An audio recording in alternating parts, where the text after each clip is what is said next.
आदरणीय भक्तों, आप सभी को राधे राधे, हरे कृष्णा। सभी महानुभावों को, माताओं, बहनों, बुजुर्गों, संगी साथी को, आए हुए सभी श्रद्धालुओं को जो कार्तिक में प्रातःकाल स्नान करते हैं, उनकी जो रीत बन जाती है, वो नियम बन जाता है, वो देखते ही बनता है। तो आइए आज कुछ ऐसे पड़ाव पर आ गए हैं कि कार्तिक मास अब अपनी पूर्णता की ओर अग्रसर हो चुका है। विक्रमी संवत 2080 ये कार्तिक मास आज 22वां दिन है। हम एक दिन पीछे चल रहे हैं कथाओं में, लेकिन वो समय के हिसाब से।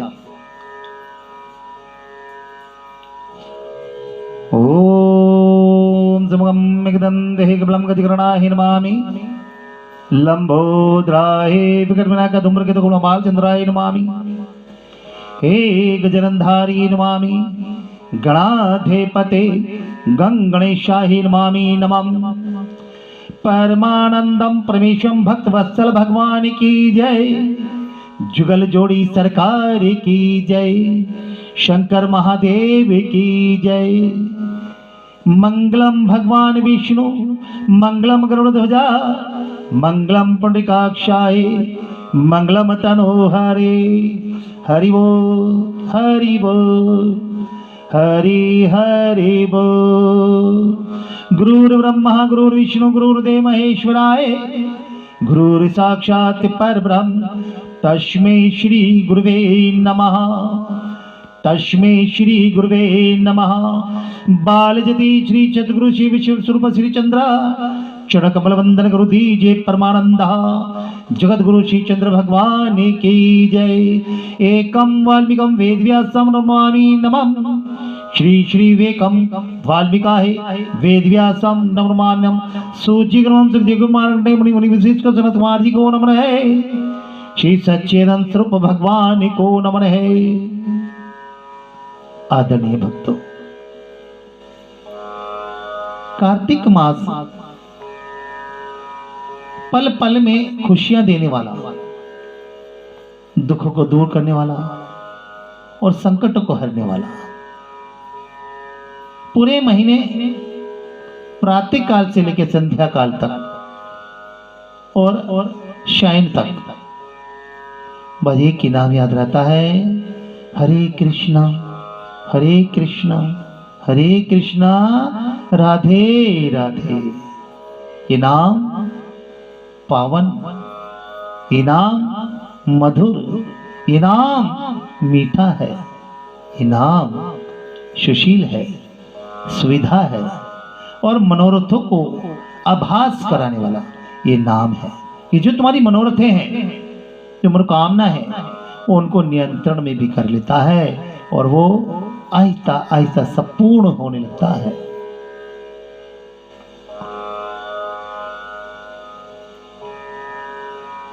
कहते हैं कि जो जो अध्याय होता है उसकी गिनती होती है, और हम कहते हैं कि गिनती उसकी होती है जिसका अंत होता है। कार्तिक मास का तो अंत ही नहीं है। पल पल पे आप कार्तिक मास कर सकते हैं।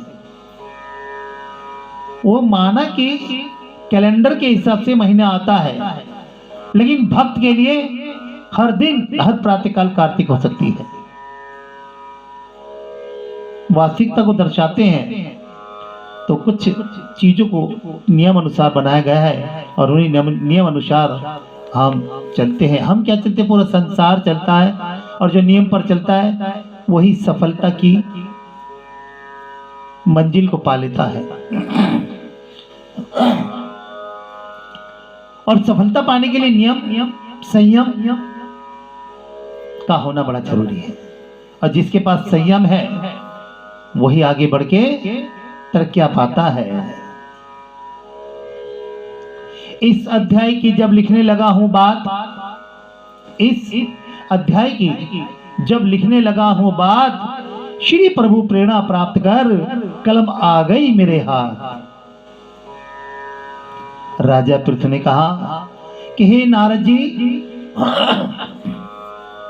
हे नारद जी, आप कृपा करके मुझे ये बतलाइए कि वृंदा को मोहित करके विष्णु जी ने क्या किया और फिर वह कहाँ गए। जब सब देवता स्तुति करके मौन हो गए तो भगवान शंकर ने प्रसन्न होकर देवताओं से कहा कि हे ब्रह्मा आदि देवताओं, जलंधर तो मेरा ही अंश था, मैंने उसे तुम्हारे लिए नहीं मारा, ये तो मेरी संसारिक लीला थी। फिर भी आप लोग सत्य कहिए कि इससे आप सुखी हुए या नहीं। तब ब्रह्मादि देवताओं के नेत्र हर्ष से खुल गए। उन्होंने शिव जी को प्रणाम करके विष्णु जी का सब वृत्तांत कह सुनाया, जो उन्होंने बड़े प्रयत्न से वृंदा को मोहित किया था तथा वे अग्नि में प्रवेश करके परम गति को प्राप्त हुई। देवताओं ने यह भी कहा कि तभी से वृंदा की सुंदरता पर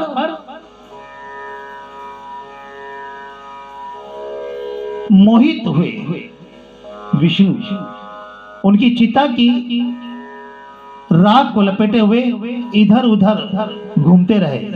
हरिओम तच्छते नमः, हरिओम तच्छते नमः, हरिओम तच्छते नमः, हरिओम तच्छते नमः, हरिओम तच्छते नमः, घूमते रहे। ये जो बीच में हमने बोली ना हरिओम तच्छते नमः, यदि कोई त्रुटियां भी आती हैं तो वहां पर जो त्रुटि हमें दिख रही थी वो स्वयं ईश्वर ने भी कहा कि जो भी कुछ घटित होता है उसका कोई कारण होता है, उसका कोई कारण होता है और वो कारण स्वयं ईश्वर नहीं, समय काल व्यवस्था ये उससे पैदा हो जाता है और उसी में वो हल निकल जाता है। इसी प्रकार से उन्होंने हल निकाल लिया। लेकिन हरिओम तच्छत कहा हमने, शायद वो भाषा हमें याद आई कि वहां पर वृंदा के द्वारा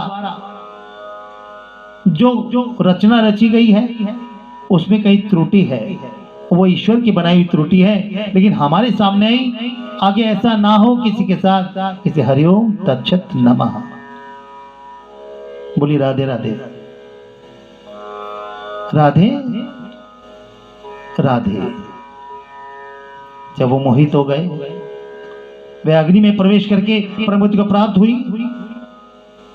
देवताओं ने भी तभी से वृंदा की सुंदरता पर मोहित विष्णु जी की उनकी चिता की राख लपेटे हुए इधर उधर घूमते रहे। अतः आप उन्हें समझाएं क्योंकि वह चराचर प्रकृति आपके अधीन है। देवताओं से ये सब सुनकर शंकर जी ने उन्हें अपनी दुस्तर माया समझाई और कहा यह मेरा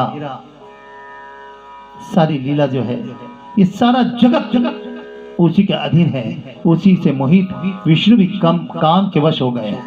परंतु महादेवी उमा त्रिदेव की जननी सबसे परे है। वे मूल प्रकृति परम मनोहर और वही गिरिजा भी कहलाती है। विष्णु जी का मोह दूर करने के लिए आप सब उनकी शरण में जाओ। यदि वे प्रसन्न हो जाएंगी तो आपका सब काम हो जाएगा। शंकर जी की आगे से वे सब मूल प्रकृति को प्रसन्न करने चल दिए। उनके पास पहुंचकर उनकी बड़ी स्तुति की। तब आकाशवाणी हुई। आकाशवाणी हुई और क्या हुआ? आकाशवाणी क्या कहा?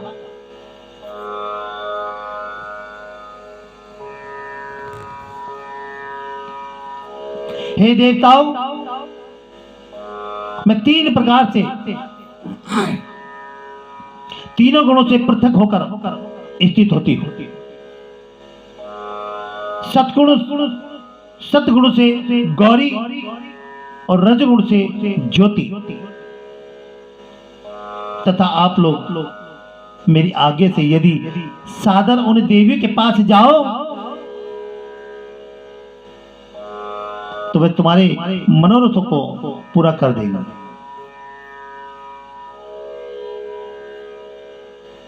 ये सुनकर देवताओं के नेत्र खुल गए। वे भगवती का आदर करते हुए गौरी, लक्ष्मी और सरस्वती को प्रणाम करने लगे। वही आदि शक्तियां हैं, वो नारी का रूप है।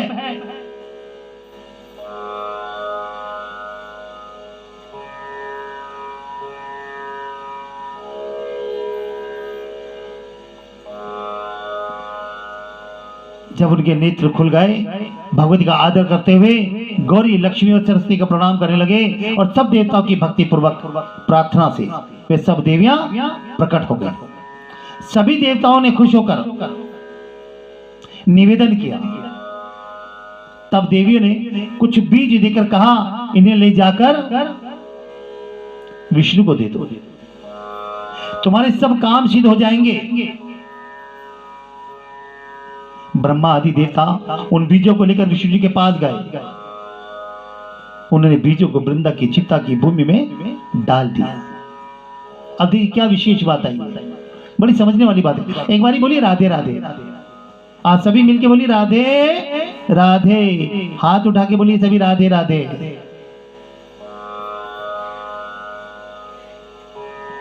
मां भवानी भगवती का देखिए लीला क्या है।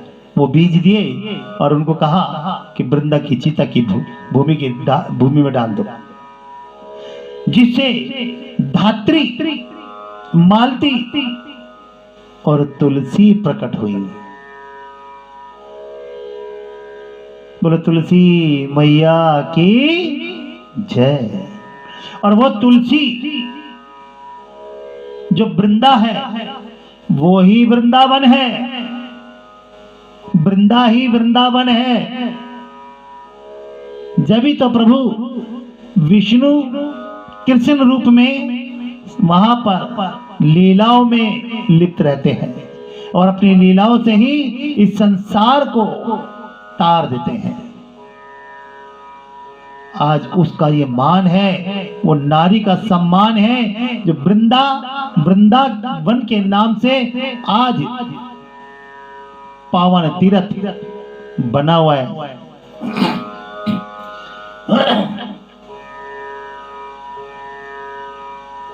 कहते हैं ना लोग कि चलिए वृंदावन चलिए, चलिए वृंदावन धाम चलिए, वृंदावन बड़ा अच्छा है, वहां पर किसी के दर्शन हो ना हो बिहारी जी के दर्शन तो हो ही जाते हैं। क्यों हो जाते हैं? क्योंकि वृंदावन तो छोड़ ही तेरी।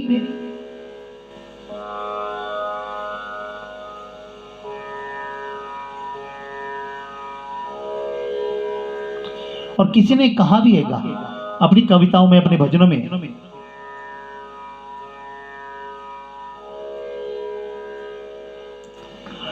बड़ा ही दयालु है बांके बिहारी, बड़ा ही दयालु है बांके बिहारी, तुम एक बार वृंदावन आकर तो देख। एक बार आकर देखो, उसकी दया का प्रकाश वहां के कण कण में बिखरा हुआ है।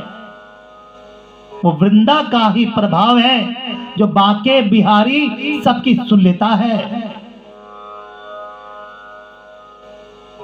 इसीलिए कहते हैं तुम एक बार वृंदावन आकर तो देखो। और जो एक बार वृंदावन गया है, मान लीजिए उसके पाप तो कट ही रहे हैं, वो बार बार, हर बार, बारंबार, जितनी बार कहो उतनी बार जाने की सोचता है। वो उतनी बार जाने की सोचता है और सोचता ही नहीं है, वो चला जाता है। कब जाता है, कैसे जाता है, किसी को कुछ पता भी नहीं होती। कैसे गया, कब गया, पता चलता है किसके दर्शन करके आए? बिहारी जी के दर्शन। कहां से आए हो? गोवर्धन की परिक्रमा करके आ रहा हो। कब गए थे? पता नहीं कब गया था और कब आ गया, और दर्शन अच्छे हो गए। पता कुछ नहीं होता, लेकिन ये पता होता है कि दर्शन अच्छे हो गए। लाखों की संख्या होती है वहां, लाखों। एक दूसरे के बाजू से हवा नहीं निकल सकती, इतनी भीड़ होती है वहां पर। लेकिन उसकी दया सब पर बरसती है,